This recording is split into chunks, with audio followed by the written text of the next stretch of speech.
Bienvenidos, estamos en la charla con el doctor George Giudice, profesor de la Universidad de Miami, un reconocido experto no solo en el campo de las nuevas tecnologías, sino en todo el análisis de las industrias culturales, de la economía política, de la cultura en América, con un agradecimiento muy especial a la Embajada de los Estados Unidos, que nos permite tener la presencia del profesor Giudice acá en este momento con ustedes. Sé que lo han trabajado en sus clases y nos parecía muy interesante que pudieran tener ustedes la presencia directa del profesor Giudice en estos momentos. Entonces, como ven, esta conferencia no fue tan abierta como otras que hemos tenido. Queríamos que esto fuera más especializado con las personas que estaban en contacto directo con la obra del profesor.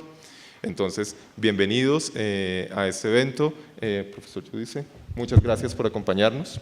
Bueno, muchas gracias a ti, Diego, y al Departamento de Comunicación Social en la Embajada de Estados Unidos por la invitación. Y estoy muy contento de estar acá. De hecho, estuve acá ayer, pero en el 7º piso, en otro congreso que también tiene que ver con nuevas tecnologías y cultura popular. Bueno, yo voy a cambiar un poco lo que iba a hacer porque empiezo la parte de economía política de los medios es un poco pesada al comienzo o la primera mitad, entonces voy a tomar otra ponencia que también tengo para entrar más de lleno en cómo hay usos populares de las nuevas tecnologías en música, cine y música. Entonces, pero empecemos con la cuestión de los medios y las industrias culturales estadounidenses y el dominio del audiovisual estadounidense, porque me imagino que eso no es ninguna novedad para ustedes, que ustedes prenden el televisor, si es que lo prenden y no prenden el celular, el televisor, y por ejemplo en el hotel yo prendo el televisor y como se dice en inglés por defecto, por default, lo que sale es CNN, ¿no? Es decir, es lo que el canal por defecto que sale.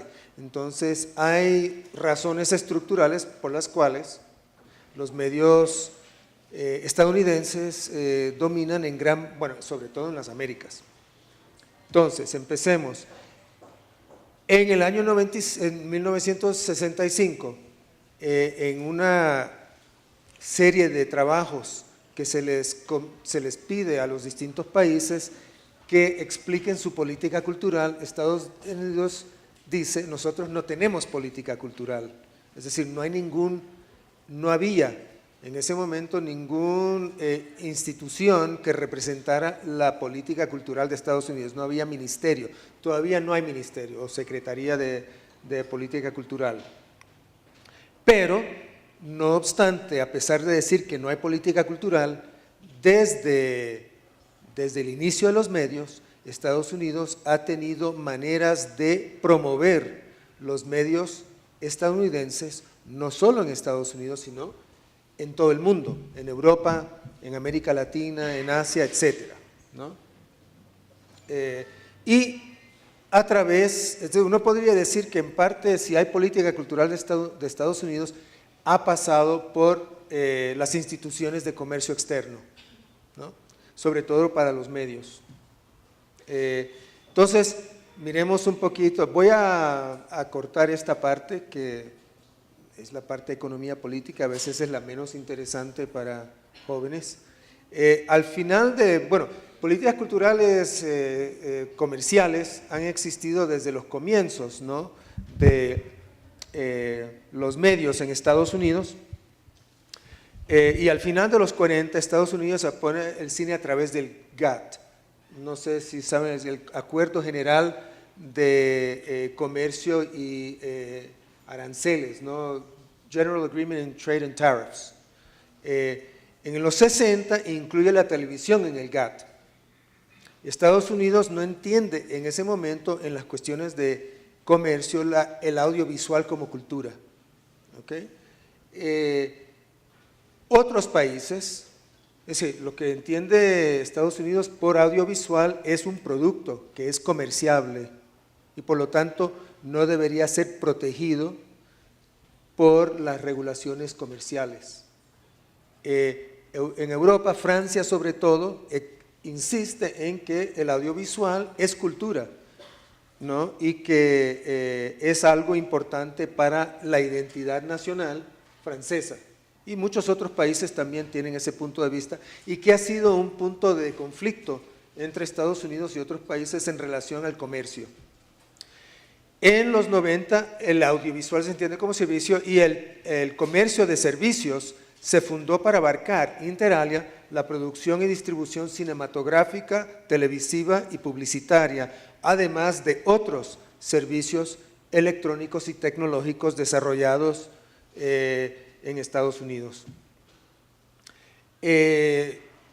Brevemente, los países que entran en conflicto en Estados Unidos sobre la política de Estados Unidos hacia los medios buscan una excepción cultural en los tratados de libre comercio, ¿no?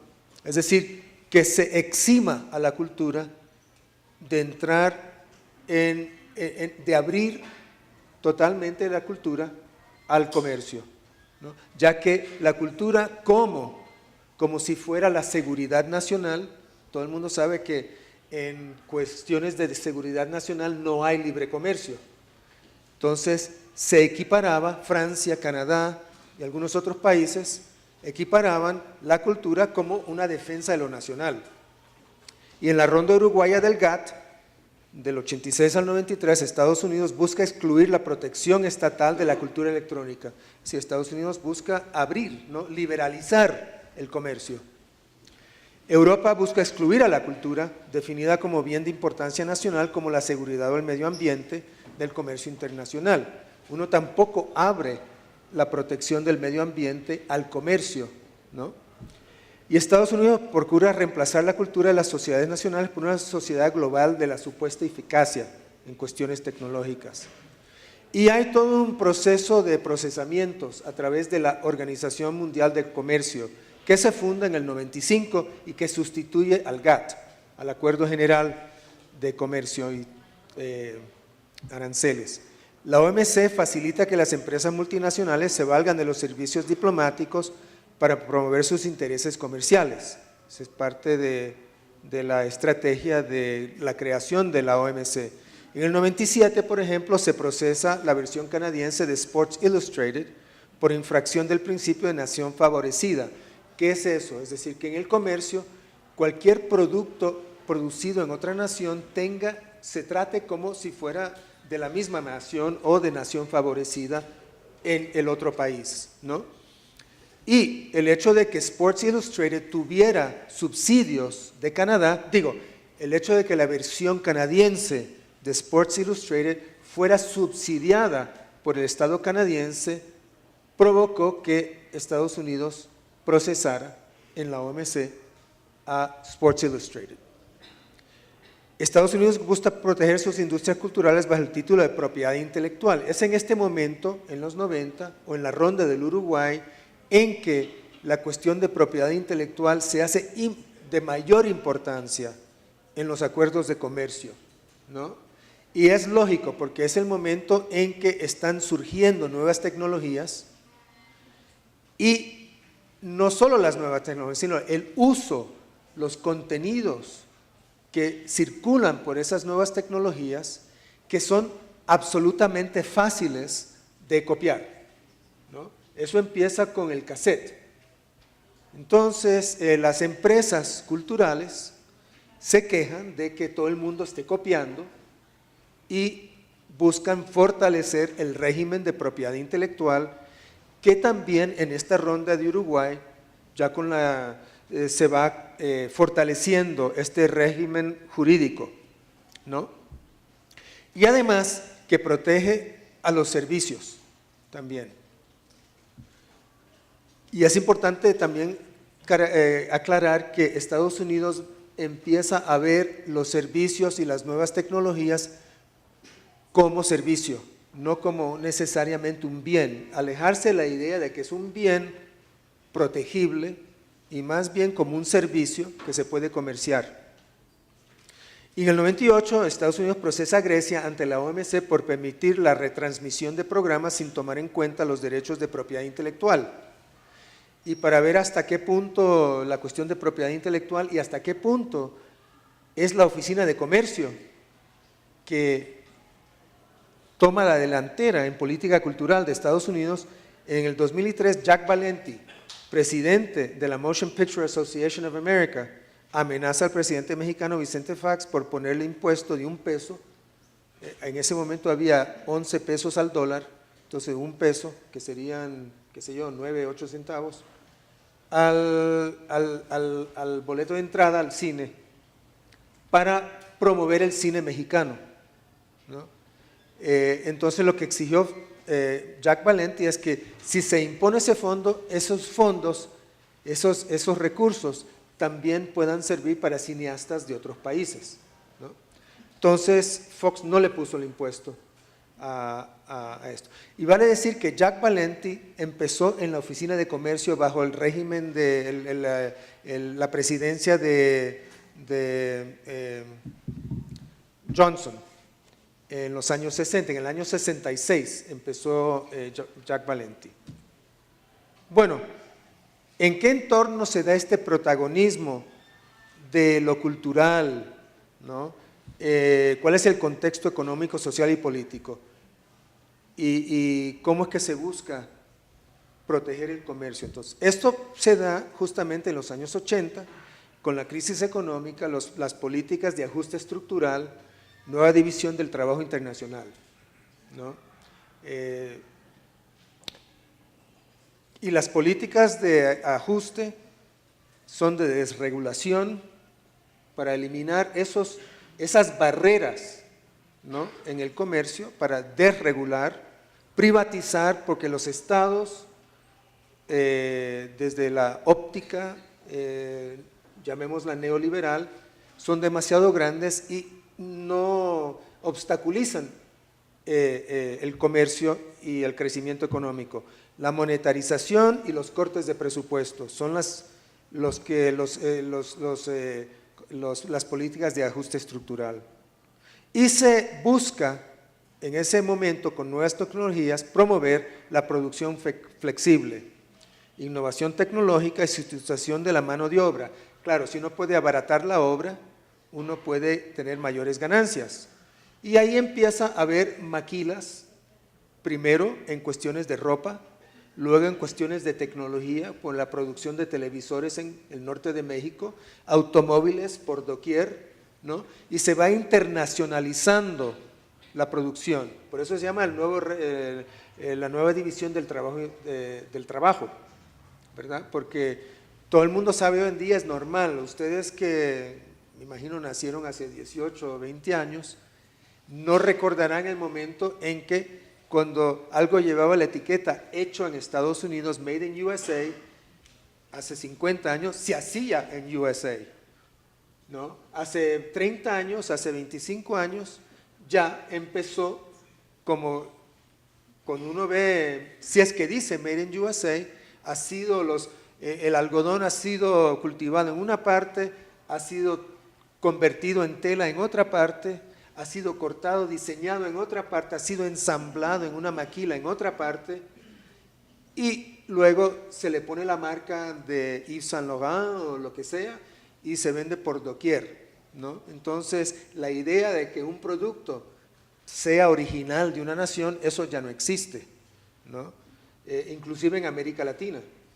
Es decir, yo no sé, bueno, yo que vivo la mitad del año, 5 meses del año en Costa Rica, me he encontrado que hasta artesanías y chocolates costarricenses comerciados por la tienda Brit en el aeropuerto, el chocolate, si uno mira por detrás, sin una letra muy chiquitica, hecho en Colombia, pero chocolate costarricense, se vende como un chocolate artesanal costarricense. Entonces, esto es parte de la lógica de esta nueva división internacional del trabajo. Y claro, eso requiere, para que funcione esta internacionalización, la protección de un nuevo régimen de derechos de propiedad intelectual, no solo en copyright, que tiene que ver con contenidos de los medios, sino también patentes para tecnología e industria, y marcas. Es decir, una cosa que surge a partir de los 80, pero que se fortalece en los 90, son las marcas. Y como ustedes saben, hoy en día, los músicos, ¿verdad? Y no solo los músicos, si se puede ver en las películas, Shakira estuvo asociada por mucho tiempo con Panasonic. Juanes se me olvida con qué empresa transnacional, pero hoy en día gran parte de lo que es un producto de las industrias culturales es como si llevara la marca de alguna empresa. No sé si saben quién es Pitbull, ¿sí o no? El rapero miamense. Él es un anuncio, ¿no? Él es el anuncio de Kodak, por ejemplo. Si han visto el video donde él sale anunciando Kodak en una valla, entonces uno ve que las marcas penetran en la cuestión cultural. Y esto es un fenómeno que se viene desarrollando desde los años 80, que tiene que ver con este entorno. Y claro, en este momento también se desarrolla la nueva economía informacional, nuevas tecnologías de las TICs, ¿no? Salen los primeros teléfonos celulares que eran como qué sé yo, de 20 centímetros, con una antena enorme. Si alguna vez han visto Miami Vice, se ve a los tipos de Miami Vice con un coso enorme, que es un teléfono celular. Y hay la caída de la tasa de rentabilidad en producción de bienes y servicios. Y luego, para Estados Unidos, los tratados de libre comercio surgen como estrategias de competitividad ante la globalización. Es decir, ¿cómo es que Estados Unidos en esta reorganización económica puede manejar? Y lo que pasa es que se producen 3 bloques, que cada uno tiene una integración económica. Es decir, Estados Unidos con América Latina y Canadá, Alemania con Europa, ¿verdad? Y Japón en ese momento, China no, todavía era la China de hoy en día, Japón con los países asiáticos, el otro bloque, ¿no? Entonces, primero hubo esa integración y luego Estados Unidos presionando por quebrar esos otros bloques y liberalizar el comercio. Bueno, entonces la apertura, que es privatización y desregulación de mercados audiovisuales, entrando de lleno en lo audiovisual. A pesar, y por audiovisual me refiero a cine, video, música, ¿no? Y también podemos incluir cuando ya surgen los libros digitales, etcétera, todo lo digital que es lo que viene a ser protegido. A pesar de la apertura del comercio en servicios, Trade and Services, en la OMC, Estados Unidos también busca proteger su sector audiovisual. Esto lo hace todo país, es decir, quiere entrar en Tratado de Libre Comercio, a la misma vez buscar la manera de proteger sus productos y sus servicios, ¿no?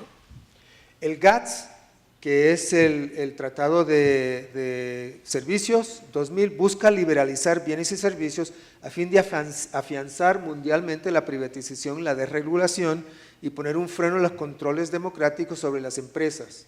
Si las empresas van a cobrar mayor protagonismo, que veremos cuando lleguemos al debate aquí en este país sobre telefonía celular, ¿no?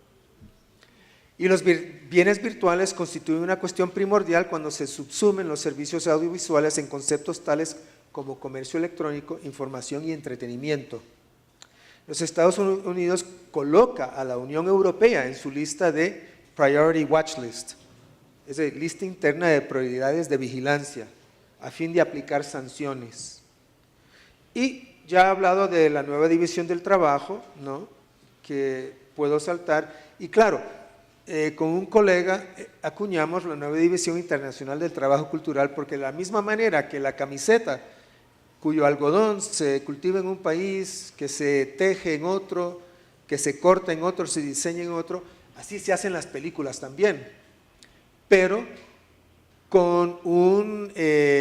bajo el protagonismo, digamos, el cerebro en Hollywood. Es decir, son las películas de Estados Unidos que tienen más o menos el 85% de la rentabilidad en todo el mundo. Es decir, a pesar de que la India produce 1000 películas, Estados Unidos produce entre 600 y 700 películas por año. La India, 1000 a 1100. Nigeria, de la cual voy a hablar luego, 2000. Pero claro, la rentabilidad de las películas nigerianas, ¿verdad?, que son digitales para empezar, se distribuyen en DVD, ¿no?, que la gente tiene, como acontece en Perú, que ha penetrado mucho el reproductor DVD y la gente mira películas en DVD, piratas o películas andinas en los Andes, ¿no? En Nigeria, la rentabilidad, la cuota de mercado que tiene Nigeria es muy pequeño, India ya más, y luego China, Sur Corea y Japón tienen también una cuota razonable, sobre todo si pasamos de cine a cuestiones de animación, el anime, y además los videojuegos, donde ya sí Japón compite de una manera mucho más cercana a la de Estados Unidos, y donde algunos países latinoamericanos tienen alguna entrada, como Argentina, que es uno de los países que en ese rubro logra tener el cuarto o quinto lugar en el mundo, en comercio, sobre todo de formatos televisivos, y eso depende también en América Latina, no como en Estados Unidos. En América Latina depende de políticas de Estado, es decir, porque en América Latina no existe lo que existe en Estados Unidos, que es capital de semilla, empresas de capital, venture capital firms, ¿no? Es decir, cuando uno va a hacer una película, uno va a una venture capital firm y así se logran los 200 millones de dólares que cuesta hacer una película estadounidense, ¿no? En Argentina hay un subsidio del Estado de 10.000 dólares o de 20.000 dólares o 30.000 dólares para hacer una película. Entonces, esas son las diferencias, ¿no? Es decir, uno puede hacer una película en América Latina o en México con 100.000 dólares, mientras que se están haciendo con 200 millones de dólares en Estados Unidos. Bueno, claro, también se le ha llamado a este entorno de que estoy hablando economía de información, conocimiento y propiedad intelectual, pero no voy a entrar más de lleno en esto, voy saltando estas partes para ver la economía de los medios mundiales. Es decir, entonces, si miramos, hay dos cifras para el monto mundial del cine. Es decir, esto solo taquilla y DVD, ¿no? 62 mil millones de dólares para el cine. Pero otra cifra, otro estudio le encuentra 92,5 mil millones, que es bastante, ¿no? Pero noten que en el 2003 era todavía más alto, era como 110 mil millones de dólares. La crisis y luego las transformaciones tecnológicas y las competencias han hecho bajar la cuota, sobre todo la transformación, es decir, es mucho más barato los servicios de streaming que tener que, no sé si aquí ustedes tienen Netflix. Sí, bueno, por lo menos en Estados Unidos cuesta $8 al mes. Aquí, más o menos. Entonces, es mucho menos gastar $8 al mes que entrar en un cine o comprar DVDs. Entonces, y por cierto, tanto en música ya streaming está superando a la descarga digital, ¿no? Que hay los servicios como Pandora, Spotify, Last.fm, no sé si alguno de esos funciona acá. Bueno, muy bien. Entonces, esto también es mucho más barato que comprar y tener accesible en cualquier momento, no tener que entrar en BitTorrent, etcétera, y tener que descargar todo. Si uno se gasta los $8, uno está escuchando lo que uno quiere en todo momento, y entonces se está pasando de un régimen de comprar y tener el bien a uno de simplemente de tener un servicio de streaming, ¿verdad?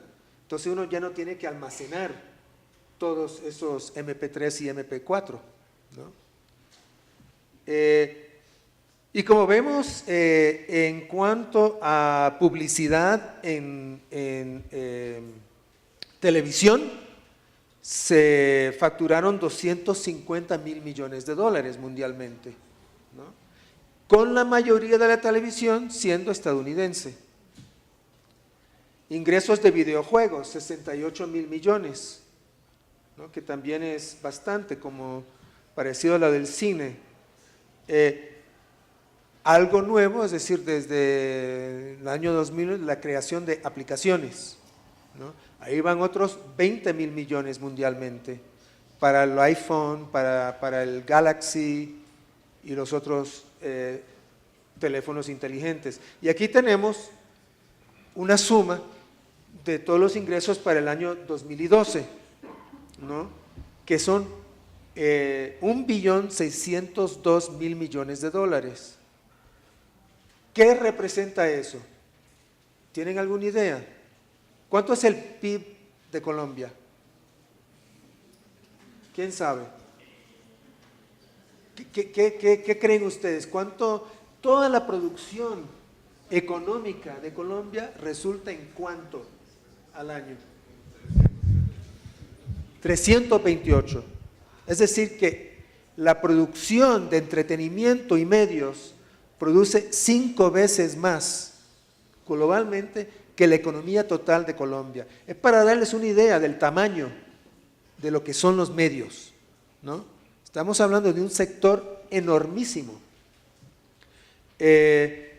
Y estamos a punto, ¿verdad?, de tener con los celulares que va a haber más, este año va a haber más celulares, no, en el 2014 va a haber más celulares en el mundo que gente. Hay más o menos 7 mil millones de personas en el mundo. Ya hay 6,8 mil millones de celulares. Entonces estamos al punto en que, como muchos de nosotros, digo, los que somos de clase 1 o 2 o 3, podemos tener 2 celulares, ¿no? Todavía hay mucha gente que no tiene un celular, pero cada vez más está penetrando el celular en las clases 1 y 2, como voy a mostrar en un momento. ¿Por qué es importante el celular? Bueno, yo no le tengo que explicar eso a ustedes, porque quienes saben de celulares son ustedes, ¿no? Estaba hablando Jesús Martín Barbero en el primer día del otro coloquio donde estoy en la Javeriana, y dijo, bueno, a pesar de trabajar medios y todo eso, él mismo no tiene un celular, ¿no? Porque dice que se confundiría, no sabe manejarlo, no entiende cómo es que los chicos escriben tan rápido con los pulgares, etcétera, etcétera, y entonces más o menos él se desentiende de eso. Pero es importante porque ahí está, la convergencia mediática se está dando más en el celular hoy en día que en el ordenador, que en la computadora. Está creciendo el nivel del uso de celular. Ahora, eso lleva a muchos a pensar que desde internet, que hay una interactividad, el hecho de que uno pueda hacer política, el hecho de que uno pueda hacer crowdfunding, el hecho de que uno pueda comunicarse con quien quiera, crear redes, etcétera, que de repente estamos logrando una utopía, ¿verdad?, social a través de las nuevas tecnologías. Y claro, no es exactamente así. Estos son, digamos, las declaraciones, el manifiesto de tren de claves, Clue Train, que los mercados son conversaciones, ¿no? Hasta se le está dando un tipo de carácter cultural al mercado, es una conversación, ¿no? Consisten de seres humanos, no de sectores demográficos. Las conversaciones entre seres humanos suenan humanas, se conducen en una voz humana. Es decir, las nuevas tecnologías nos hacen pensar que esto está dando totalmente de esta manera. Y luego eso produce lo que algunos teóricos han llamado inteligencia colectiva, ¿no? Pero lo interesante de esta diapositiva es que no tiene de intención esta diapositiva de ser irónica, ¿verdad? Entonces, la inteligencia colectiva es una especie de sociedad anónima. Ahí se está refiriendo a que esa inteligencia es anónima, pero sabemos lo que es una sociedad anónima. es una corporación, ¿no? Y entonces se confunde ahí lo que es la nueva socialidad con la sociedad anónima. Y con todos esos instrumentos de la web 2.0, ¿no? Desde Facebook, Flickr, Picasa, no sé cuántos tienen una cuenta de Flickr para poner sus fotos y si simplemente las ponen en Facebook. ¿Nadie? Sí. ¿Picasa? Todos Facebook, ¿no? Etcétera, ¿no? Entonces, aquí tenemos una serie, ¿no?, de software sociales, de contenidos generados por el usuario. En Internet, ¿qué rubro creen ustedes que se rentabiliza más? ¿La televisión? ¿El video? ¿La música? Es decir, ¿qué es lo que produce más rentabilidad en Internet? No, es lo que ustedes hacen. Cuando ustedes ponen una foto, cuando ustedes hacen un chat, todo eso está generando información para las empresas de macrodatos, ¿no? Esas empresas de macrodatos luego están generando perfiles de los usuarios que son muy valiosos, ¿no? Esos perfiles han sido automatizados. Quizás ustedes no sé hasta qué punto en Colombia se acostumbra a comprar algo en Amazon. ¿Nadie? Bueno, sí. Entonces ustedes ya saben lo que es un software de recomendación. Es decir, uno ha comprado un primer libro en Amazon, digamos, El recurso de la lectura por George Udice. Entonces le dicen, quien compró ese libro también compró La condición postmoderna de Harvey o compró el libro la era del acceso de Jeremy Rifkin. Es decir, según tus gustos y el perfil que se va creando, los software de recomendación que son automatizados, en la medida que vas usando más ese servicio, va perfilando mejor que te recomiende. Igual en música, en Last.fm entras, o puede ser Pandora o Spotify, y escuchas, digamos, a Madonna. Entonces, si escuchaste Madonna, además tiene la radio de Madonna, que no es Madonna. Serían todas las canciones que tendría Madonna en su iPhone, que tú puedes entonces acceder a la radio de Madonna. Así que te va recomendando y recomendando y recomendando. Entonces, un software de recomendación se basa en el uso que hacen ustedes de Internet, ¿no? Y por ejemplo, Last.fm llega hasta tal sofisticación que si le metes el USB, la llave USB, a la compu de un amigo para extraer música y luego la pones en la tuya, también sabe que has hecho eso y qué música has bajado por llave, cuál has descargado de BitTorrent, etcétera. Entonces, y sabe, y lo interesante para mí es que a menudo sabe cuáles canciones has tocado, porque bueno, yo no sé si ustedes ya son de los que no tienen MP3 almacenados. Yo tengo más de 100,000 canciones, yo tengo música para 4 años seguidos. Si yo pongo a mi música, empiezo hoy, 4 años después todavía está tocando canciones distintas. Yo mismo no he tocado, seguro, más que el 5% de esas, de las que sean, ¿no? Y es el hecho de que en estos servicios, Spotify, Pandora, etcétera, el promedio es 2% de lo que se ha escuchado. Eso también es un desafío para quien, digo, no desde el punto de vista del usuario, del receptor, sino desde el punto de vista del músico, el cineasta, que quiere que se escuche su música o se vea su película o su video en Internet. ¿Cómo hacer que si uno pone su música en Last.fm, la gente lo escuche? No es nada fácil, porque detrás de todo eso se necesita un trabajo de promoción que hoy en día también se está llevando a cabo de maneras alternativas, pero la manera en que se hacía es que son las grandes empresas que hacen la promoción para esas 700 películas, y no las 700, digamos, quizás para 100 de las 700 estadounidenses, se gastan 50 millones de dólares en publicidad, ¿no? Entonces, es muy difícil llegar a esos otros contenidos, a menos de que entre en una red como los fenómenos de YouTube, del Gangnam Style, ¿no? Que me imagino que todo el mundo en alguna, porque ha tenido más de 1.000 millones de hits, entonces me imagino que aquí habrán visto el Gangnam, ¿no? El surcoreano. ¿Quién lo ha visto? Todos, bueno, todos. No, y hasta hacen todas las parodias, ¿no? Santos, la cabeza de Santos con el cuerpo del chico de Gangnam, ¿verdad? Psy, bailando el Gangnam Style. Cristina Kirchner, Obama bailando Gangnam Style, etcétera, ¿no? Y eso lo hacen ustedes, eso no lo hacen empresas. Es la gente que o le pone la cara de un amigo bailando Gangnam Style.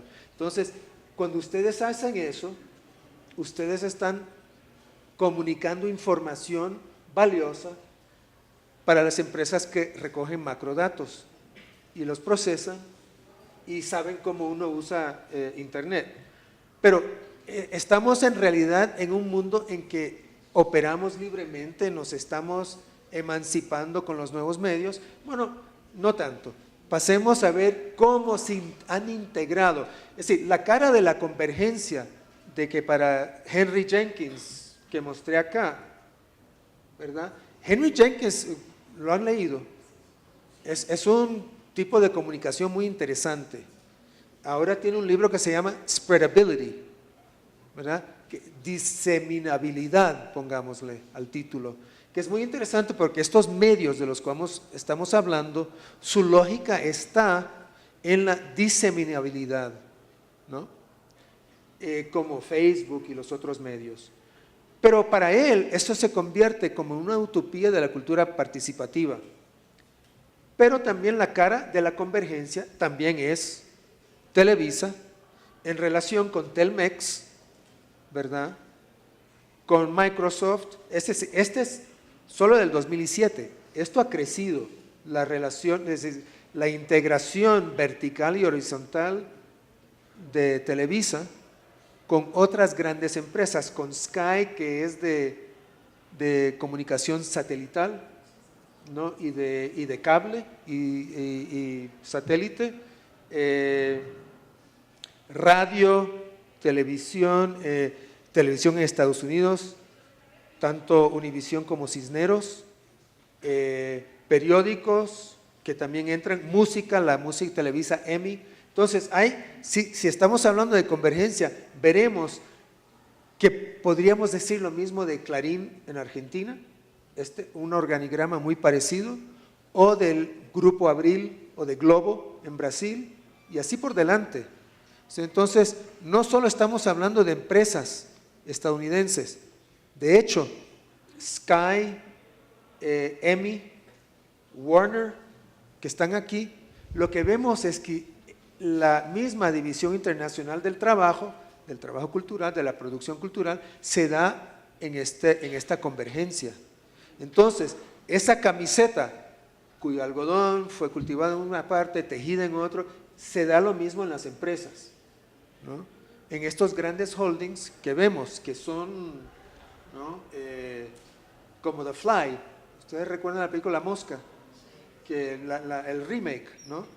Es decir, que entra una mosca y que queda injertada en el ADN del protagonista, que se convierte en el hombre mosca. Bueno, entonces las empresas, los holdings son como unos hombres moscas muy complejos.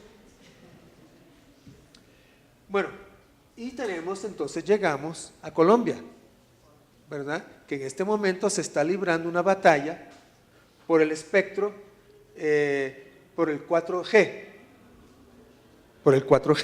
¿no? En que se le está haciendo la competencia a Claro, ¿verdad? Que es la de Carlos Slim.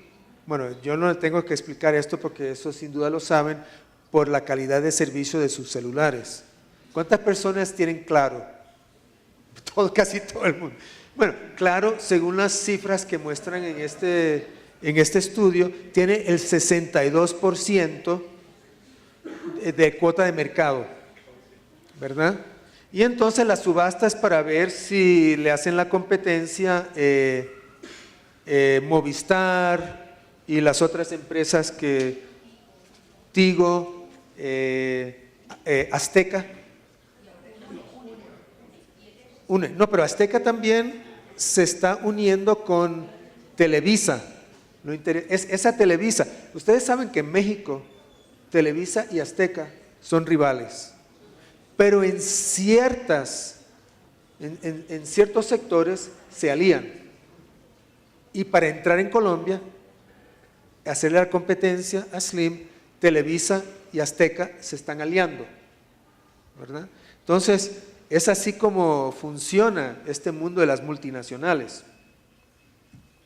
Bueno, ¿y cuáles son las tendencias? Este estudio es de Germán Rey, todavía no ha sido publicado, y las cifras, ¿cómo se llama, Diego, el instituto de donde salen las cifras?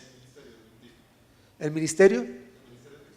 El ministerio, son cifras que todavía no han sido lanzadas, así que no les doy, solo les doy aquí como un aperitivo para cuando salga el ensayo de Germán Rey, que se llama Grandes Tendencias de la Cultura Digital. Bueno, para ver unas tendencias. Está transformándose el equipamiento cultural de los colombianos y colombianas, cada vez más rodeados y partícipes del mundo digital. 94% de los hogares colombianos tiene celular, el 94% televisor, el 50% reproductor de audio, el 49% reproductor de DVD, el 35% computador fijo y el 29% computador portátil. El 44% dice tener internet en su hogar, una cifra que en los municipios grandes llega a 55% y en los pequeños alcanza un 26%. El crecimiento de los computadores, ya sean fijos o portátiles y de internet, muestra con claridad una ampliación del ciberespacio colombiano, en el que las redes de conexión son cada vez más amplias y los usos sociales de ellas cada vez más extendidos y complejos.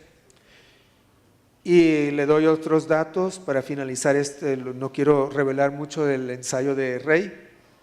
El teléfono celular tiene un gran protagonismo en esta transformación, porque ha reemplazado radicalmente la función que en el pasado tenía el teléfono fijo y ha estimulado unas funciones nuevas entrelazadas con los nuevos diseños de la convivencia y las relaciones humanas. El teléfono celular es utilizado por el 94% de la población objetivo, siendo el dispositivo tecnológico más usado. El 48% dice que es el dispositivo que más utiliza, seguido por la televisión por suscripción, 25%. El 97% de los encuestados usa el celular para conversar, el 61% para enviar y recibir mensajes de texto, el 44% para tomar fotos y el 42% para escuchar música. El más alto porcentaje de tenencia de celular está en los estratos 1 y 2, que a su vez tiene el más bajo en el teléfono fijo. El celular reemplaza al fijo en las clases populares, mientras que en los estratos 5 y 6 continúa siendo importante el 85%. En un 7% de los hogares de estrato 1 y 2, en donde tienen teléfono celular, hay más de 4 teléfonos móviles. En el estrato 3 y 4, 12%, y en los estratos 5 y 6, 10%. Entonces vemos que la convergencia va a pasar cada vez más por telefonía celular, ¿no? Y en la medida que los aparatos inteligentes, los iPhone y los Galaxy, se abaraten, van a entrar más en las clases más bajas, ¿no? Entonces, se amplía el uso de eso, ¿no? Y eso ya tiene sus resultados, ¿no? Porque vemos, todos sabemos que el video en YouTube ha transformado la manera en que uno ve audiovisual, porque uno ve tanto video en YouTube que ya se están haciendo videos o películas para internet, para YouTube, ¿no?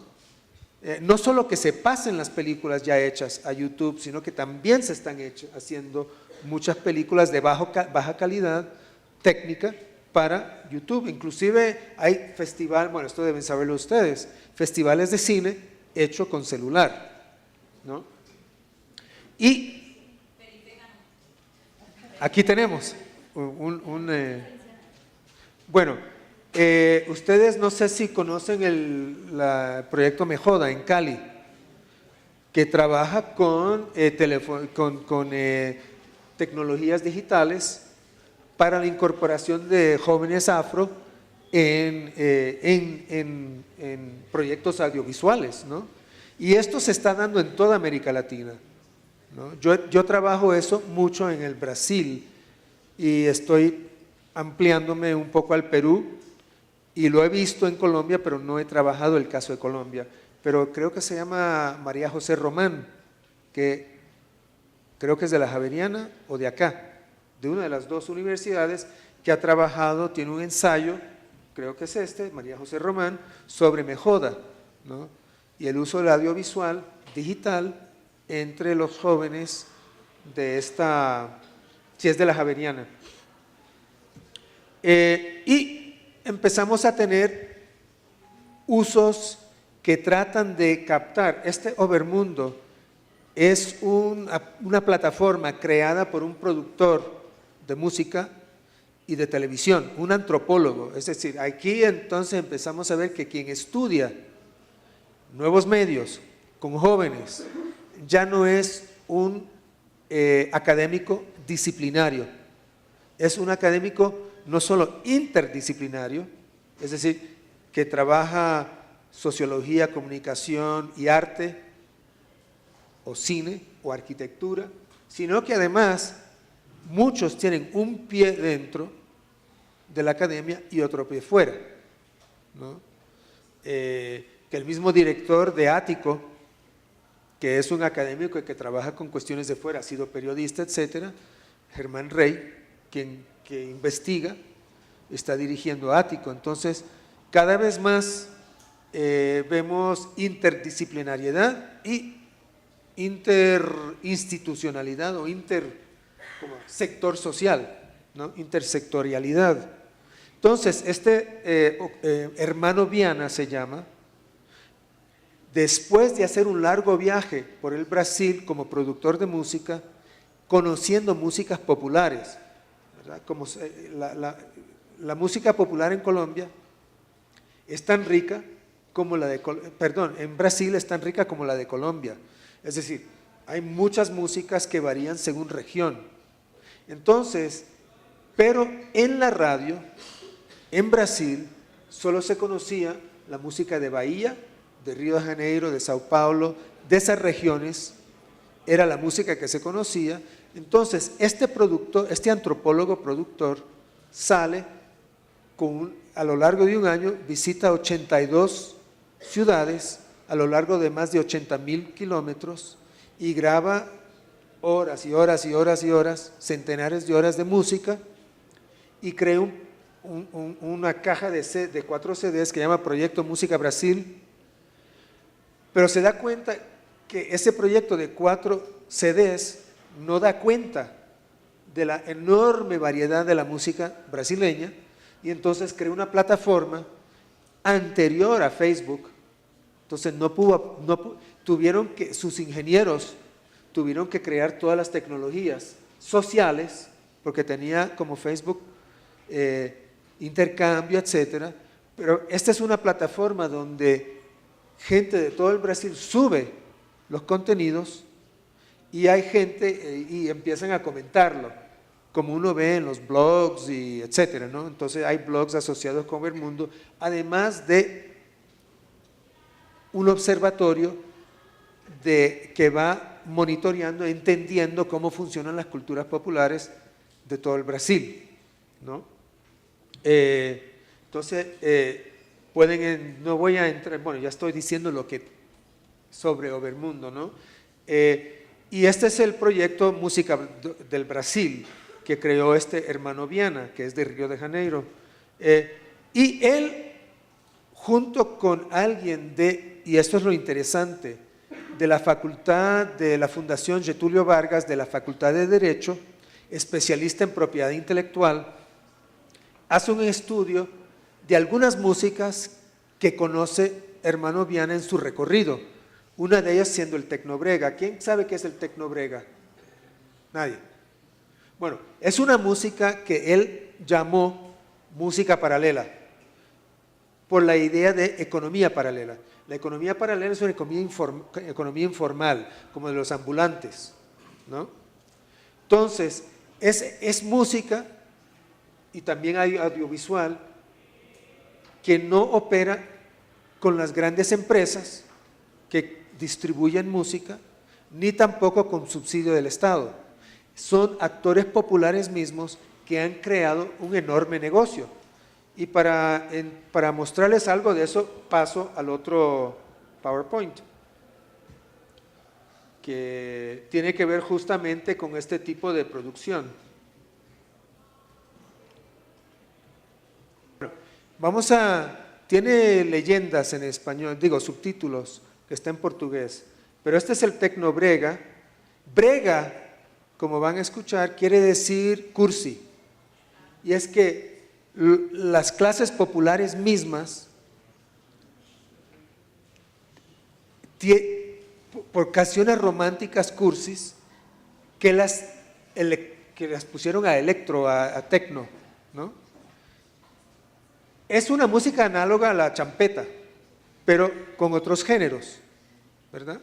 Entonces, la champeta es otro de las músicas paralelas, como también el funk carioca, la cumbia villera, etcétera.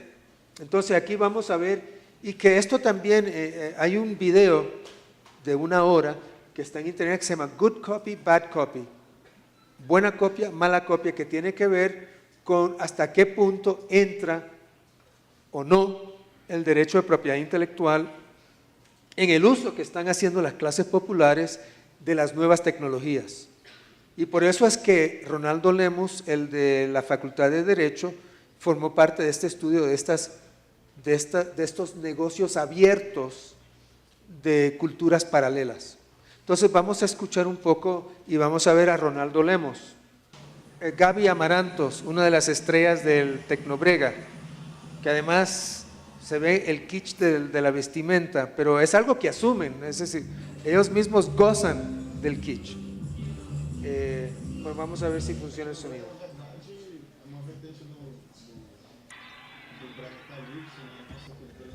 Creo que lo oí, pero hay que subirle el volumen. No, entonces voy a sacar esto y ponerle el baffle. Porque él no es músico. Lo interesante es que con estas nuevas tecnologías entra mucha gente a producir música que no es músico profesional. Entonces hay una mayor horizontalización de la producción.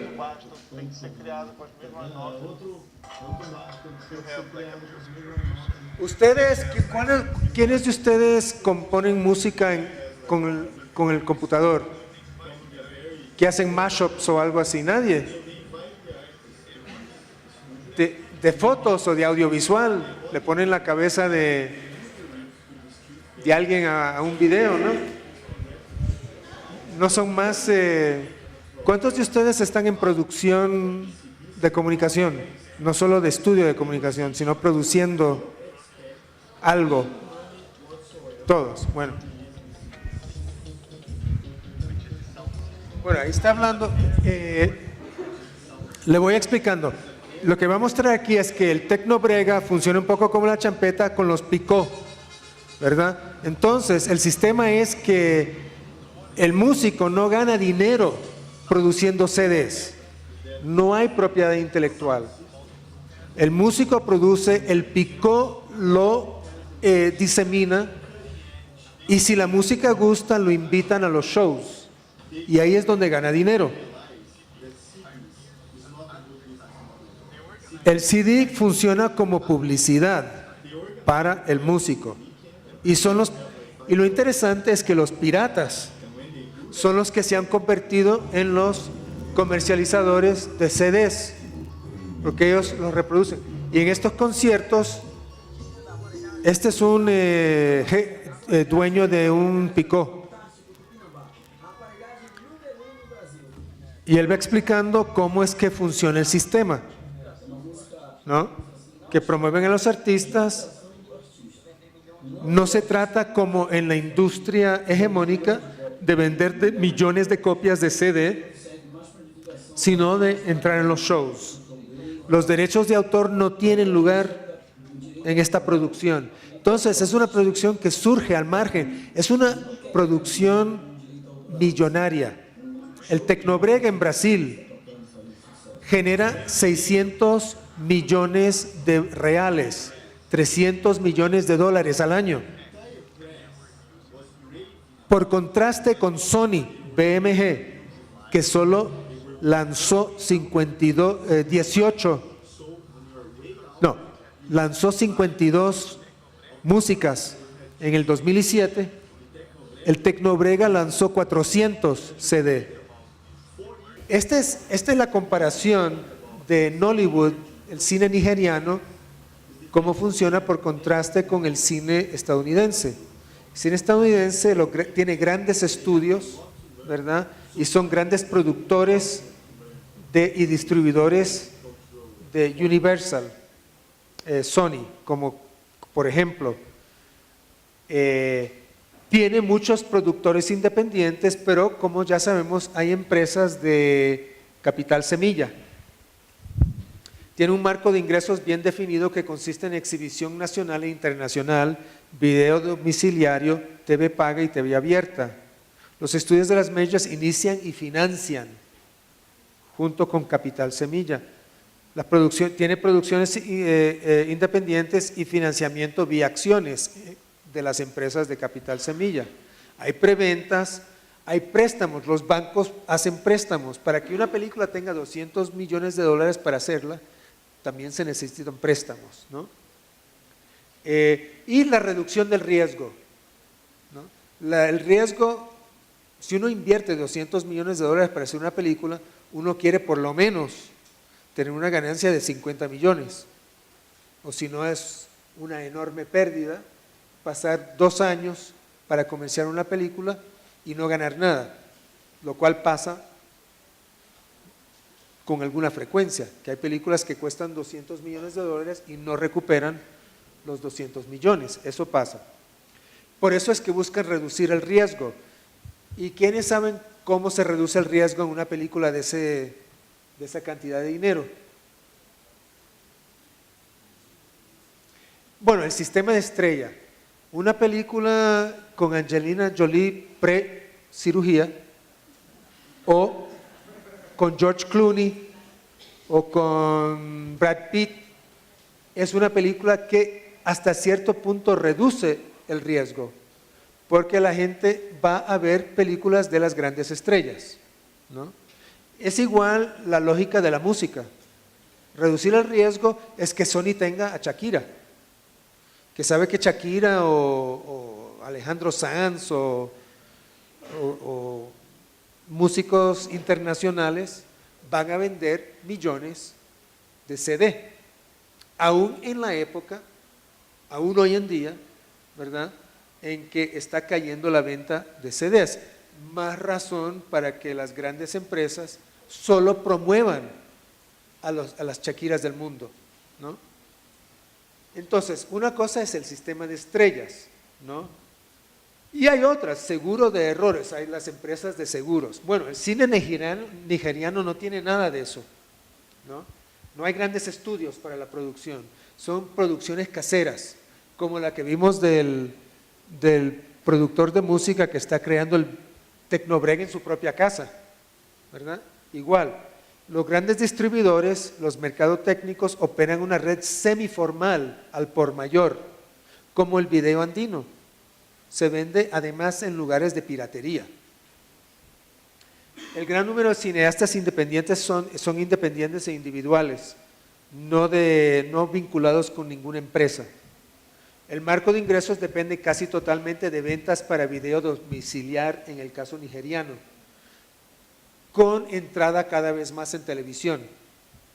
Y los mercadotécnicos distribuidores inician y financian películas. Es el autofinanciamiento del individuo, ¿no? Los productores independientes compran, ¿no? La compra es el mercado técnico, compra la película completa, financiamiento vía uno mismo, los amigos y la familia, hay una economía solidaria que opera, y los préstamos personales con aval de recursos, la propiedad intelectual no se acepta en los contratos y no hay reducción de riesgo. Pero funciona muy bien porque este sistema sin derechos de propiedad intelectual permite que la película se venda entre $1 y $2, $1 y $2, que es lo que cuesta una película pirata de Hollywood en Nigeria. Entonces nadie piratea la película de Nigeria, porque cuesta igual que lo que sería una copia pirata. Por lo tanto, la gente compra las películas nigerianas, ¿no? Entonces, aquí vemos la lógica popular. Si pueden trabajar legalmente, nada de esto es ilegal, al margen de la propiedad intelectual, se abarata el costo y eso hace posible tener una rentabilidad con este tipo de producción, ¿no? El tecno-wino es otro ejemplo, ¿no? Donde y se venden los puntos de piratería. Ahí, yo no sé si en Bogotá existe lo que existe en Lima. Estos son centros comerciales enormes, estos, dedicados 100% a piratería.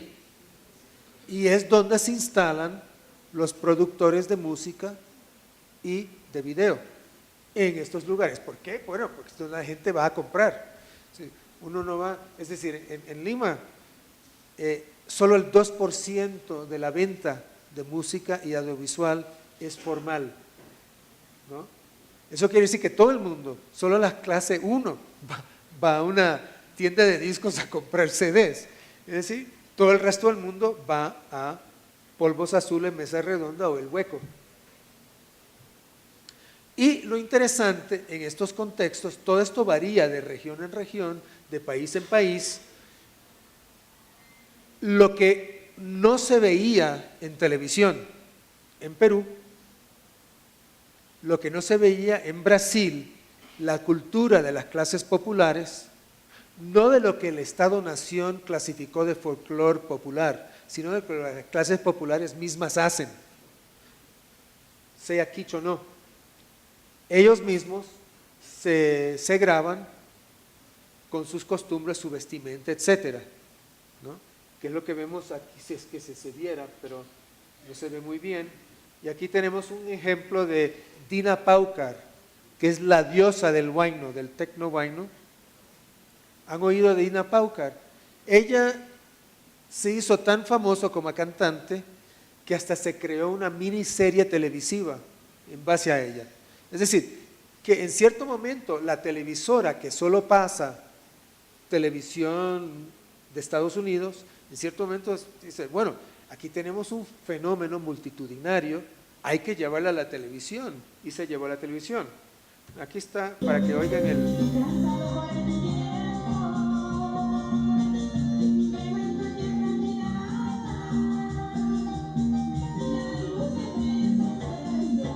Bueno, tiene un fondo tecno, pero se oye el huayno. ¿Ustedes saben lo que es la música huayno? Se remonta hasta el Imperio Inca. Es la música que más definió a los antiguos peruanos y que ha seguido, sobre todo entre el campesinato en Perú. El huayno ha llegado hasta Colombia. Ayer asistí a una charla de un musicólogo de acá, un doctorando, que hizo todo el trazado de cómo iba subiendo el huayno y llegando al sur pasando por Ecuador y llegando al sur de Colombia. Pero lo interesante es que el huayno empieza a hibridizarse, que es lo que pasa con las músicas locales, con las primeras migraciones en los años 30, 40, 50, de serranos a Lima y a la costa, ¿no? Y eso está retratado en una novela de José María Arguedas, la última, el zorro de arriba, el zorro de abajo, cómo se va produciendo esa hibridación. Y al mismo Arguedas era como era la versión de los años 50 y 60 de Hermano Viana de hoy en día. Él promovió la grabación de los huaynos hibridizados con otros ritmos. Como ustedes saben, antes del tecno huayno vino la chicha, que era huayno con cumbia, ¿no? Esa mezcla. Son músicas que migran y se combinan, y que en sus comienzos no son las grandes disqueras quienes las graban y las comercializan, sino que son estas iniciativas pequeñas, informales, ¿no? Entonces, eso es un poco la historia que vemos pero lo importante es que empieza a penetrar a través no a través de las grandes televisoras y las grandes discográficas, sino a través de estas pequeñas iniciativas con nuevas tecnologías, a escucharse la cultura local, ¿no? Y me parece a mí que en este recorrido encontramos algo que equilibre hasta cierto punto el dominio que tienen las grandes empresas. Ahora, ¿cuál es el peligro? El peligro es que con la nueva tecnología, que es la telefonía, donde uno puede grabar cualquier cosa, subirla a YouTube o a Facebook, ¿verdad? Uno puede hacer un video, bueno, yo lo hago a menudo, tomo videos y entran rapidito en mi Dropbox y los puedo poner en YouTube, etcétera, o en Facebook, ¿no? El problema es que, como vimos, hay todo un peso empresarial detrás de eso, como vimos en el organigrama de Televisa, con Telmex, que es la telefónica, etcétera. ¿Y qué es lo que viene? Y el gran problema es volviendo a la economía política de los medios.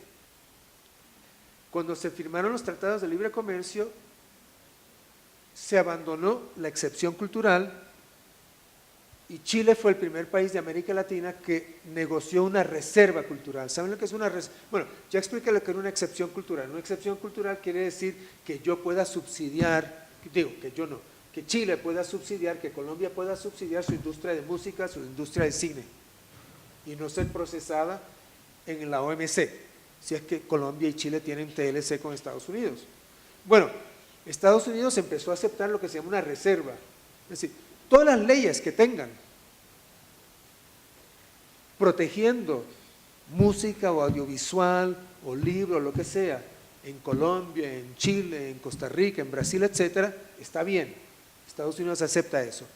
Pero en la primera negociación que hizo Chile, no negoció los derechos digitales. Es decir, no negoció lo que es el futuro de la cultura mediada. El futuro es la cultura a través de los dispositivos telefónicos, ¿no? Eso requiere otro régimen jurídico, no el que se da en el régimen analógico. Y entonces, a primera vista, pues, parecía que Chile había metido un gol en el TLC, pero no, porque luego viene el apagón digital para el 2015, yo no sé en qué momento se va a dar el apagón digital acá, en que la analógica va a pasar a digital. 2019. Bueno, dependiendo del país puede ser el 2015, 16, 19, pero todas las televisiones del mundo en algún momento van a ser digitales, ¿no? Y cada vez más uno va a estar viendo todo eso a través de un dispositivo celular. Tanto en televisión digital como en telefonía celular se necesita otro régimen de protección o de otro régimen de derechos. Y es ahí donde solo ahora se están dando cuenta de eso, en los últimos años, en América Latina, que hay que negociar todo eso para dejar abierto estas nuevas posibilidades hechas posibles por las nuevas tecnologías. Porque, como ya saben, en muchos países, por ejemplo, ¿cómo se llama la empresa la IFPI, International Federation of Phonographic Industry, digamos, la empresa, la institución que representa a todas las industrias fonográficas del mundo, siempre está buscando que los países procesen a quienes están trabajando al margen de la propiedad intelectual. Entonces es importante que en los distintos países se piense muy bien sobre el régimen jurídico de estas nuevas tecnologías. Y ahí paro.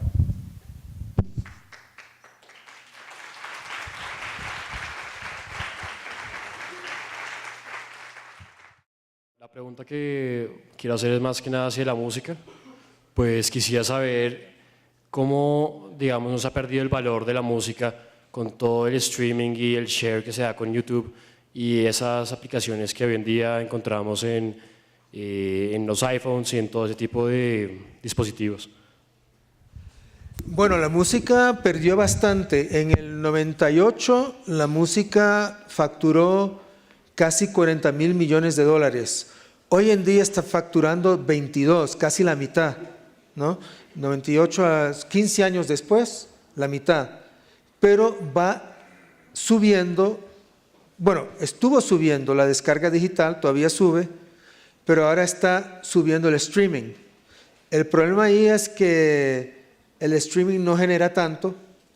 Claro, si todo el mundo estuviera en una cuenta de streaming de $8 al mes, sí generaría una enorme cantidad de dinero, ¿no? Pero sí ha quedado. Pero la música no solo es circulación y distribución de fonogramas. La música es música en vivo. Entonces, donde se ha visto un enorme ascenso en revenues, en ingresos, es en música en vivo. Entonces, lo que ha pasado es que también los programadores de música están fusionándose. Y entonces, son cuando traen a, bueno, Shakira es de acá, pero cuando traen a Shakira para que toque en un estadio, son los grandes, es como decir Sony, solo que en quienes programan conciertos. Entonces ahí hay otra. Eso produce un hecho que los que no son Shakira, los que son artistas que quizás no logren ese tipo de público, ya no quieran trabajar ni con una disquera, con una discográfica, y busquen alternativas a esas grandes empresas de programación de conciertos.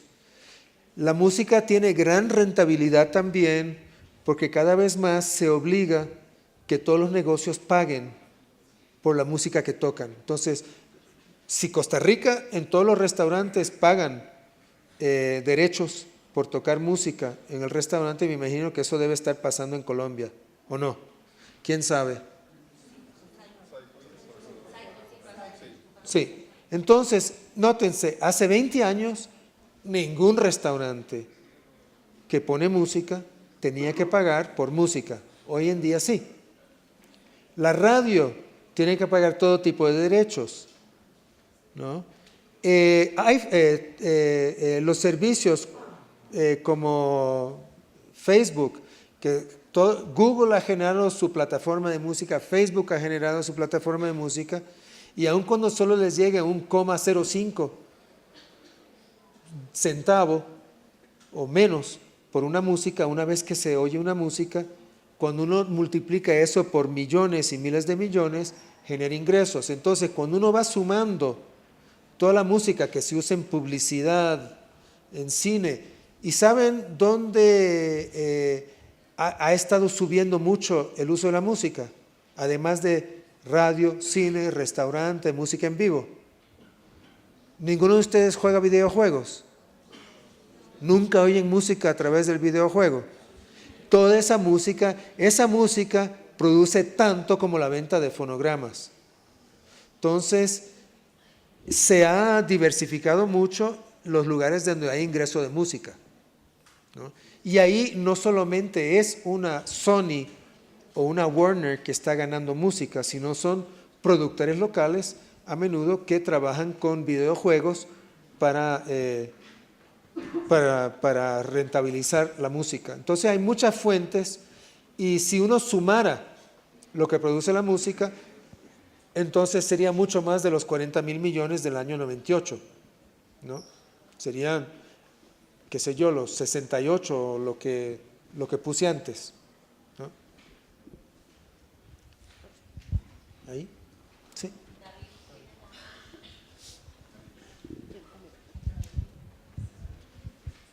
Bueno, pues mi pregunta es, ¿cómo se puede llegar a ser cosmopolita, pero también como rescatando y defendiendo lo autóctono y lo local, pues sin confundirlo con lo folclorista?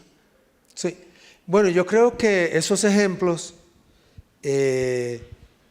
tomemos la champeta. ¿De dónde viene digamos, el origen de la champeta, para quien sabe? Música africana, ¿verdad? Entonces, es una música africana que se junta con otros ritmos que vienen de la zona caribeña de Colombia, ¿no? Es decir, hay un cosmopolitismo ahí, en esa producción de música, o en el tecnohuayno. Es decir, el tecnohuayno, bueno, primero le llega la cumbia a la chicha, en Perú, ¿verdad? Y luego el tecno. O si yo tocara los otros ritmos, que tengo aquí un surtido de músicas de Centroamérica, para ver cómo se están combinando el uso de la marimba en Nicaragua, en Guatemala, en El Salvador y Costa Rica, el uso de la marimba, con el rock, la cumbia, la salsa, etcétera. Es decir, y eso se da a través de relaciones cada vez más que los músicos van encontrándose. Entonces, se mantiene, es decir, una de las premisas de este tipo, lo que un brasileño que se llama Silviano Santiago llamó el cosmopolitismo de los pobres. Tiene un libro que se llama El cosmopolitismo de los pobres. Y lo interesante es que ellos, a través de su consumo mediático, a su vez van interviniéndolo y sacando de ese consumo y produciendo hibridaciones que no obstante mantienen vivas ciertas costumbres, ciertas tradiciones. Entonces, el hecho de que el huayno se convierta en chicha o en tecno no desdice al huayno. Esa es la premisa de Arguedas. ¿Sí? Hay cierta continuidad dentro de las condiciones históricas en que uno vive. Es decir, la música no es algo que se mantiene al margen del entorno histórico-social en que uno vive, ¿verdad? Entonces, esas tradiciones siempre fueron modulándose según los contactos, ¿no? Mikhail Bakhtin habló de eso, escribió un libro sobre eso, de la época helénica, griega, de los primeros siglos de la época después de Cristo, ¿no? De cómo en la cuenca mediterránea se estaban hibridando géneros narrativos, lingüísticos, etcétera, ¿no? Y ciertas tradiciones persistiendo a través de esas hibridaciones. Entonces, a veces, y esta es la premisa también de Arguedas, Arguedas se enfrentó con otros etnomusicólogos que pensaban que el huayno había degenerado al entrar en contacto con géneros costeños. Y el argumento de él era no. Es decir, eso es justamente la experiencia que tienen los migrantes serranos en Lima y que le dan una continuidad a ese género transformado en esas condiciones. Entonces, una respuesta sería esa de los cosmopolitismos de los pobres y lo que serían las hibridaciones, etcétera, ¿no? Claro, muy a menudo se ve, bueno, pongamos que hay estos marimberos de Nicaragua que también fusionan músicas tradicionales o con tecno o con hip hop. El hip hop deteriora la música o le da nueva vida a una música. Es decir, al ser vehículo, ¿no? La cumbia ha hecho lo mismo. Ustedes saben, deben saber que la cumbia se escucha y se hibrida desde Buenos Aires, ¿verdad?, hasta Nueva York, con una serie de cumbias nacionales, cumbia villera, cumbia plancha en Montevideo, la chicha en Perú, ¿verdad? La música, la cumbia mexicana, ¿verdad? ¿Cómo se llama el más famoso? Piña, sí, Celso Piña, ¿no? Entonces, y de hecho en algunos certámenes que se hacen en Colombia han llegado esos cumbieros de otras partes, ¿no? Entonces, en un mundo globalizado creo que no se le puede poner fronteras a la manera en que las culturas populares, inclusive los músicos profesionales, están hibridando e innovando, creo yo. ¿Qué posibilidades existen de que estas películas informales lleguen a los grandes festivales de cine? Están llegando. Yo no toqué, porque esa es otra investigación que no tenía a mano, de lo que yo llamo audiovisual en las periferias. Y trabajé mucho el audiovisual en Brasil, donde en Brasil se ha producido un fenómeno de cineclubismo. Fuera de los cines, en muchas comunidades hay cineclubes.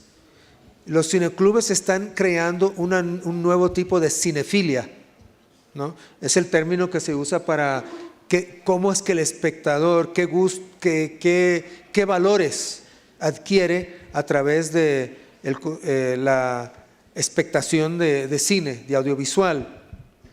Y entonces se han creado nuevas cinefilias.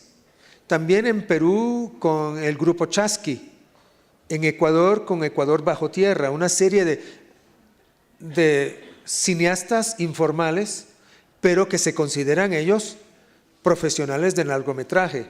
Cuando digo informales no quiere decir que son malos, quiere decir que simplemente no tuvieron subsidio del Estado y no tuvieron el respaldo de una industria, ¿no? Eso quiere decir periféricos o informales o paralelos, pero ellos tienen todas las pretensiones de entrar. El problema es cuál. Por eso es que existió, por eso es que Hermano Viana creó Overmundo en Brasil, para darle un vehículo de circulación a estas películas. Bueno, ya se están creando festivales. En Brasil hay muchos festivales, porque lo que no he mencionado es que muchos de los grupos de cineclubes o de músicas han entrado en red que van creando circuitos de circulación de músicos o de películas a distintos festivales. Entonces, y lo interesante es que en Brasil, Argentina, Perú, creo que hasta Colombia, estos circuitos se están dando, empezando por festivales. Yo estuve en Medellín en Circulart. ¿Saben qué es Circulart en Medellín? Es una organización de comercialización de música, de teatro y audiovisual, ¿no? El director es Octavio Arbeláez, que ha sido muy importante en la circulación de cultura, no solo colombiana, sino latinoamericana. Es un actor. Entonces, se han creado redes para la circulación de música y audiovisual, sobre todo en festivales, pero cada vez más abriendo circuitos para, digamos, que una película colombiana o argentina llegue a los cineclubes de peruanos, ¿no? O que los músicos vayan tocando en distintos lugares, en los distintos países, porque la vida es muy difícil para un músico que no es Shakira. Es decir, para ganarse la vida no es fácil. Entonces se necesitan de esos circuitos que las redes mismas van creando. Y lo interesante de las redes, en las redes mantienen la comunicación a través de los nuevos medios, ¿no? Buenos días. Mi pregunta es, ¿cuál cree usted que pueden ser los procesos o procedimientos que debe implementar América Latina para entrar a competir con las grandes industrias del cine? Bueno, eso es difícil, porque, bueno, yo les mostré No dije todo lo que había de decir de la economía política del audiovisual estadounidense, pero ya un indicador es que una película media hoy en día cuesta más de $100 millones. $100 millones es más del total del fondo para cine en Argentina. Entonces, ¿me entienden? Es decir, el problema es económico. ¿Cómo tener suficientes fondos, no solo para hacer una película? El problema en América Latina no es producción. El problema inclusive en Internet, como yo les dije, en los servicios de streaming se escucha solo el 2% de la música. El desafío es cómo es que un músico hace que en el público, en todo el mundo, alguien llegue a saber que esa música existe. ¿No? No es nada fácil. Uno empieza en Facebook con su círculo de amigos y cada vez trata de tener más amigos. Pero un músico exitoso tiene, qué sé yo, 10,000, 20,000, 30,000 amigos, ¿no? Y quizás ahí pueda sobrevivir, pero eso no es competir con Sony. Eso sí, abrir un mercado suficiente grande para sobrevivir. Ahora, eso requeriría, y creo que eso no es viable, porque los estados latinoamericanos, primero, individualmente no pondrían tanto dinero, las empresas locales tampoco lo harían, y los estados latinoamericanos no están en condiciones de aliarse, empezando por Colombia y Venezuela. Es decir, para empezar, para ver un fondo entre Colombia y Venezuela para el cine. A mí se me hace algo muy lejano. Entonces, hay grandes, yo no veo, lo que sí veo es lo que Chris Anderson había dicho. Contra la corta cola, ¿ustedes saben lo que es la corta cola y la larga cola en el mercadeo? La corta cola se refiere a la onda, ¿no? que traza el número de ventas. Entonces, cuando uno tiene a Shakira o a Clooney, George Clooney en una película o Shakira en una canción, uno tiene pocos músicos, como yo dije, Sony tiene 52 versus los 400 del Tecnobrega, digo, que comercializa con mucho dinero. Y se venden muchos de pocos. La larga cola es vender poco de muchos. Entonces, la estrategia no es convertirse en Sony o convertirse en Warner. La estrategia es la diversidad. La estrategia es, algo que no mencioné pero que estaba en la ponencia, puntos de cultura en Brasil, que todos los países latinoamericanos ahora están viendo cómo adoptan puntos de cultura que son financiamientos. En Brasil hay 4,000 en este momento financiamientos para productores locales de todo tipo de cultura, que además les ofrecen conectividad, equipo multimedia, etcétera, para poder reticularse y diseminar lo que hacen. Entonces la idea es vender poco de mucho. Entonces, si Shakira vende 100 millones, uno puede tener 5,000 artistas vendiendo, qué sé yo, 1,000 o 2,000 discos. Eso compensa, eso equivale, y en realidad la larga cola de pocas ventas de muchos artistas supera a la corta cola, es decir, a la venta multitudinaria de pocos artistas. Entonces, la estrategia mucho más lógica, que además le da oportunidad a muchos productores, es la larga cola, promover esa diversidad. Bueno, mi pregunta va enfocada hacia el tema de los videojuegos. Pues usted hablaba de que las marcas penetran la cuestión cultural. Los videojuegos… Habla más despacio, por favor. Bueno, que usted nos dice que las marcas penetran la cuestión cultural.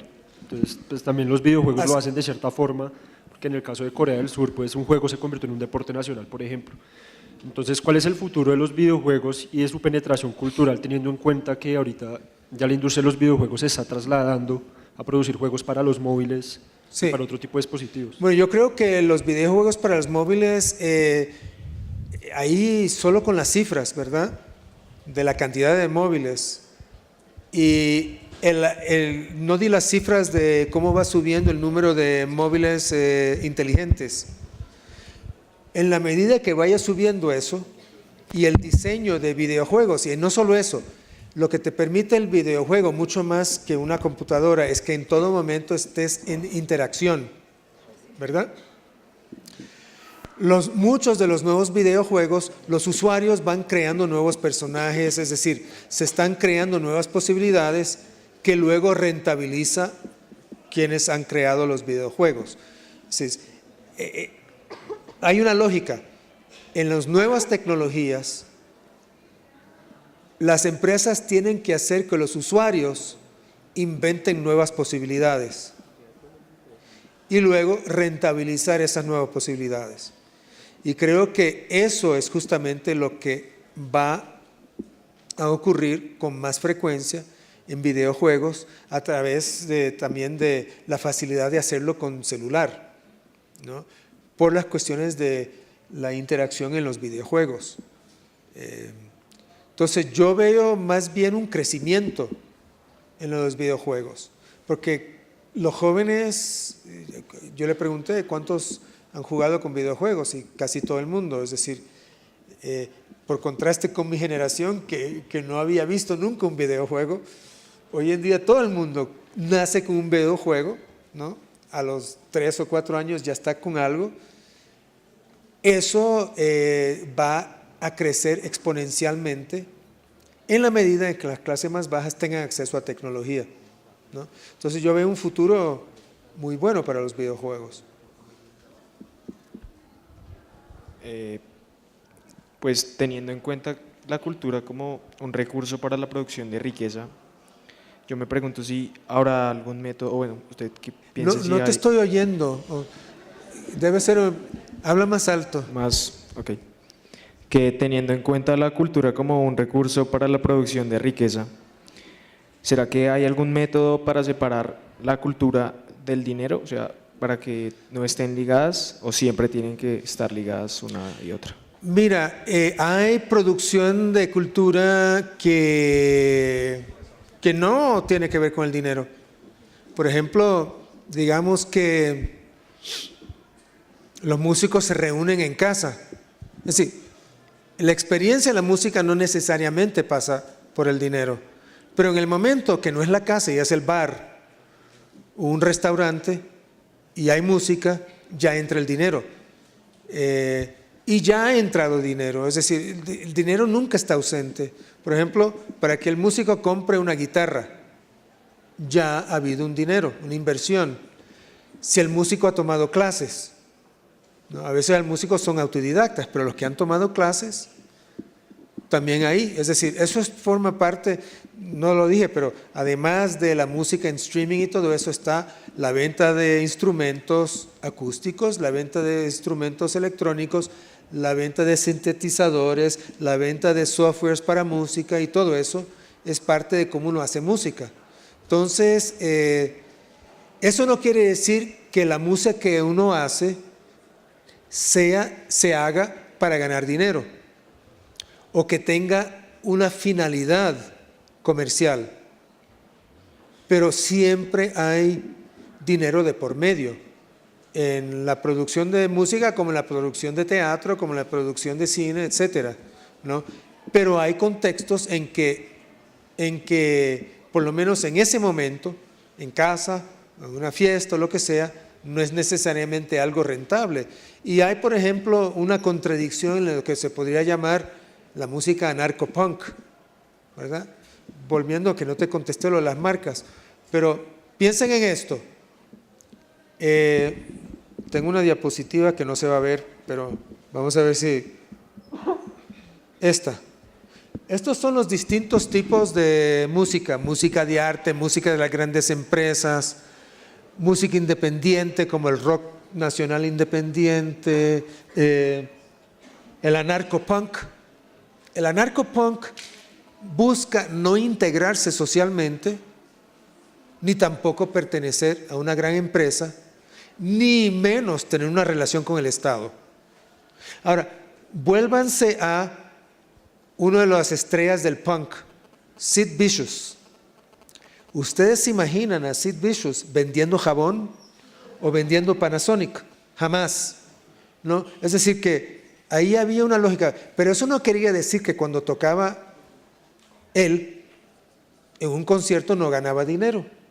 Es decir, hasta los que están en contra de la comercialización ganan el dinero en un concierto como corresponde.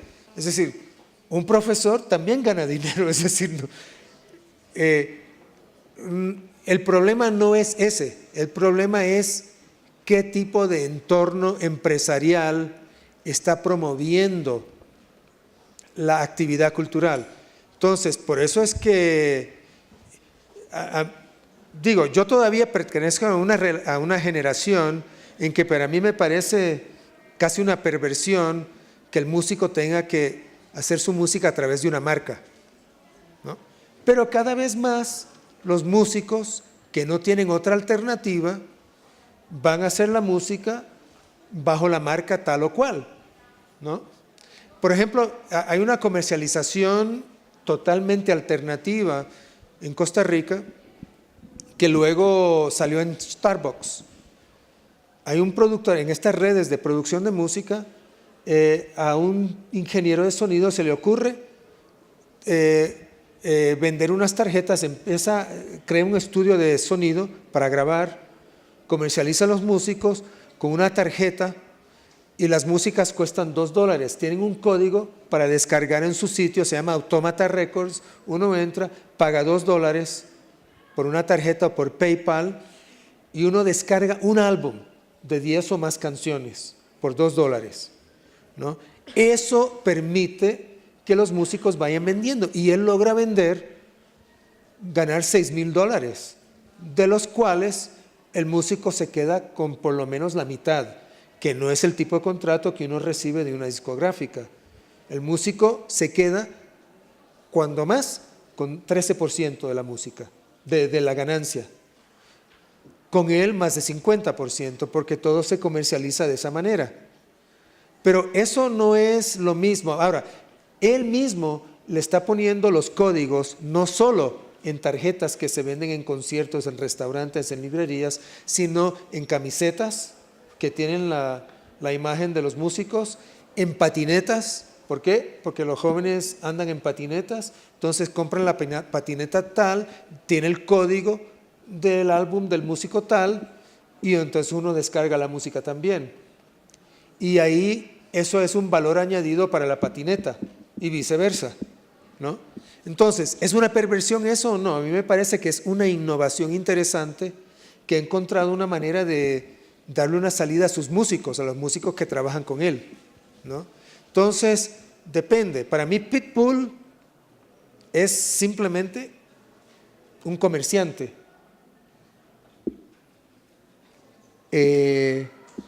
Quizás por cuestiones generacionales, aunque me gusta su música. Pero veo otros usos nuevos de marcas que me parecen muy interesantes. Buenos días. Mi pregunta es, perdón, Hola. Respecto a, tú hablabas sobre la piratería y cómo está ayudado a que los artistas de estas músicas no tradicionales o no populares sean conocidos y también pues gracias a YouTube y a todas estas redes que permiten que se internacionalicen. ¿Es posible hablar de que estas industrias piratas, por llamarlas así, se vuelvan una industria cultural consolidada y empiecen a exportar estos artistas, o es más factible que venga una industria internacional y los agarre a ellos y los convierta en populares? Mira, eso pasó con champeta. Sony adquirió algunos músicos de champeta y empezó a venderlos, pero el costo era mucho más caro. Es decir, depende de qué públicos estemos hablando, ¿verdad? Si uno coge una música que cuesta $1 o $2 en la esquina y la coge Sony y luego la vende a 15, eso ya elimina a un montón de compradores, ¿no? Entonces, yo creo que la formalización, es decir, entrar en el sistema de derechos para estos músicos puede ser una condena en muchos casos. De hecho, hay muchos casos de músicos de Estados Unidos que han roto con sus discográficas. Uno de los casos más notorios es el de Courtney Love, que hizo los cálculos de cómo ella salía ganando 0 después del contrato con su discográfica, ¿no?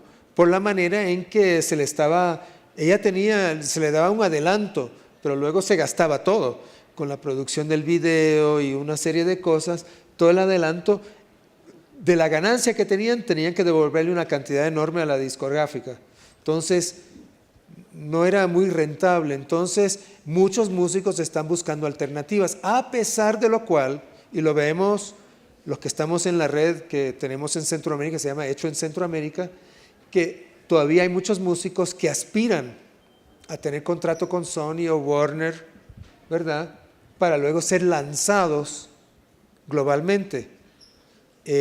Eso no es fácil, ser lanzado. Ahora, claro, existe Facebook, pero son fenómenos contados. No todo el mundo es Psy de Gangnam Style, ¿no? Es decir, no todo el mundo va a tener más de 1.000 millones de hits o ser, qué sé yo, el músico favorito de ustedes, lo digo irónicamente, Justin Bieber. No, ya lo sé que no les gusta, pero a algunos debe gustarle porque vende mucho y sale en muchos conciertos. Pero él también se hizo en internet, ¿verdad? Entonces, para algunos hay esa posibilidad. Buenos días. Sí. Bueno, yo quería saber hasta qué punto cree usted que las industrias y las marcas deben usar su imagen para la política, sabiendo que muchas veces esa toma de conciencia tiene un trasfondo económico. No te entendí bien la relación con la política. Muchas veces para las marcas toman, generan propagandas para la toma de conciencia, pero muchas veces tienen solamente un interés económico. O sea, bueno, sí, yo creo que los intereses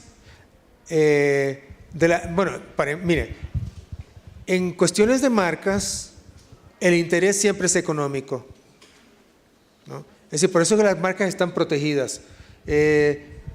Ustedes, bueno, les voy a contar una anécdota. En Costa Rica se lanzó un anuncio en la televisión, quizás lo sepan, y el anuncio es este: salía un tipo, Juan Valdés, y decía: hasta en Colombia, Juan Valdés prefiere café costarricense.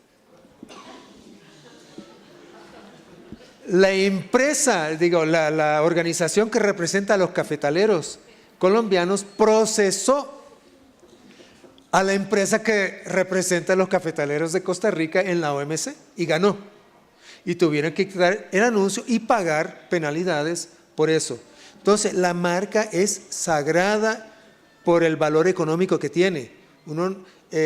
En cuestiones de comercio uno no puede quitarle, o inclusive hacer lo que hizo Costa Rica, decir que Juan Valdés prefiere café costarricense.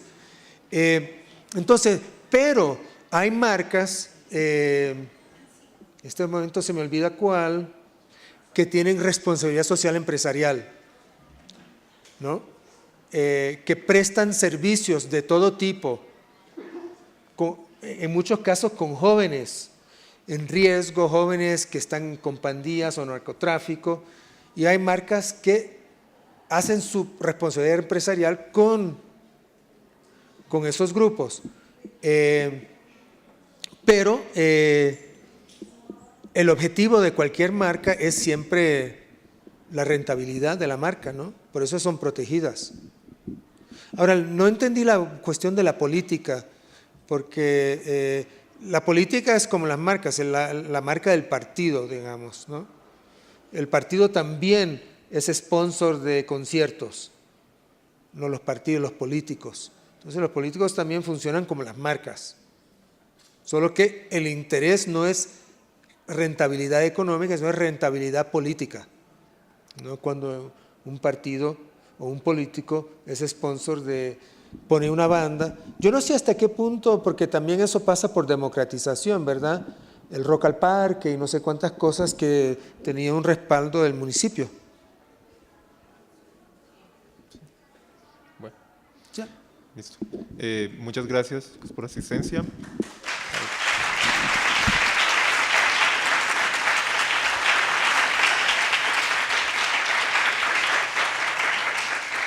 Un agradecimiento muy especial al profesor George Giudice que nos acompañó en esta mañana, a la doctora Pilar de la Embajada Americana que permite la presencia del profesor acá. Bueno, espero que hayan disfrutado de la conferencia y que esto les sirva también para unir ciertas clases que necesitaban de esta conferencia para unirse.